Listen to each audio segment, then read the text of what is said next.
what's up, cool people? My name's Veronica, and in this video I'm going to be discussing my opinions on plastic surgery and, all of the controversy that lies behind this idea. And, I don't want to be too cliche and just go straight to the point and be like, oh, you shouldn't do that. Oh, you're beautiful on the inside and everything. Because, for some people, if you tell them that, it's not enough because, it's actually quite a struggle for some people to actually realize that their beauty is on the inside, and because people say it so much that it gets to the point where it's actually annoying, and people kind of like, they don't really like you saying that stuff because they just think that you're criticizing them and whatnot. So sometimes it's just like not good to say that stuff too much. Maybe it's kind of good to like take a different approach, which is kind of like what I'm gonna do in this video. Firstly, I understand why some people would want to change something about themselves. And I'm not gonna lie, everyone has that little thing that we're all self-conscious about. For me, I think it's my height, but can't do anything about that. And even plastic surgery, there's nothing that plastic surgery could do to fix me. Not saying that I want to fix myself. Anyway, so yeah, I understand why some people would like to change something, maybe because they get laughed at for it, or because, they just want to fit in with people. I don't know, this is what I'm going to discuss.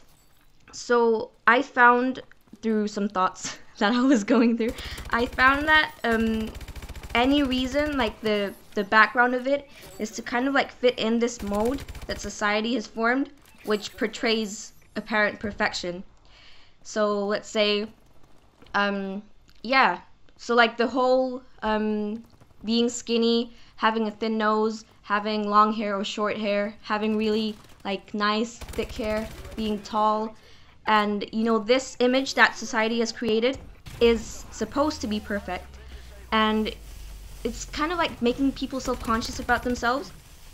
And the reason why is because it's supposed to be perfect, because nobody is like that. Nobody has all of these things, so that's why all of these people want to strive to be like that, because nobody is actually like that. And it's kind of impossible to have all of those things, and if you do have all of those things, then I don't know, you must be very lucky. I don't know.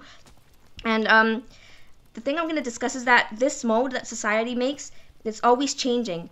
So like, for example, not long ago, thin eyebrows were the bomb. But now car eyebrows are a thing now, and the whole eyebrows on fleek thing is trending. So, like, this just shows you how expectations change. So if you want to change yourself, like, if back then you were like, oh, I want thin eyebrows, yeah, that's the thing now, so I'm gonna make my eyebrows thin. So you make them thin, and then you fit in, everyone likes you, yay. And then, I don't know, 15 years later, thick eyebrows are the thing, and then you've done some permanent thing to your eyebrows to make them thin, and then you might regret it because you're like, oh, but now thick eyebrows are the nice thing now, what am I gonna do? So you might regret changing yourself because this mold is constantly changing. And who knows, maybe in 5 years time, super thin lips will be the bomb. And then those who felt self-conscious about their thin lips 5 years back, to the point where they actually had plastic surgery or injections, they will no longer reflect this perfect image that society makes.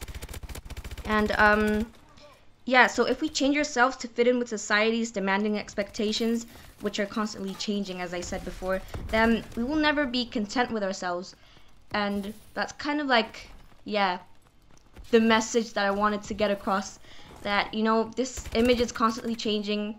So if we just keep changing and trying to fit in with this image, then we're never going to be happy. And that's kind of sad, because there are actually people who change a lot, and they try to change themselves because they want to be liked by other people. But the thing is, no matter how much you change yourself, no matter what you get, whether that's lip injections, nose surgery, nose job, whatever, there's always going to be something that people are going to point out and just judge it and just make you feel low about it, because it's human nature to just judge each other and find the negatives of everything. I don't know, like even the prettiest quotation marks, even the prettiest superstars, like let's say Ariana Grande, I don't know, Megan Fox, they all get criticized as well. They all have haters. So no matter how much you change yourself, no matter how perfect you think you are, changing yourself for the better won't really change anything, because people will always, I don't know, they'll always pick something bad from you. So yeah, I mean, it's not that I'm completely against plastic surgery, because I understand that, you know, some people really struggle with it, and it's actually something really personal. And I'm not saying either that if you get plastic surgery, or if you're for it, or if you don't really see anything wrong with it, that you're a bad person. But I was just trying to get my opinion across and saying how, you know, maybe it's not so good to just kind of like want to fit in, because if we were all that image, if we all reflected that image, then the world would be boring. I'm not even lying. So that's why it's just kind of nice to have variations, you know, and this is cliche, but unique beauty is the best. And yes, that's true, because I don't know, some models, like the top models, they actually reflect this. I don't know, maybe because they've had plastic surgery, but they don't really look as pretty, in my opinion. I think that the prettiest people are the ones that have flaws in them, and then all of these flaws together, along with some good features, quotation mark good features, it actually makes them look prettier. I don't know. Anyway guys, that's this video. I hope you guys enjoyed it, and you know what to do. Go to the comment section and tell me what you think, and I'll be replying to those. Anyway, stay cool guys, and I'll see you later.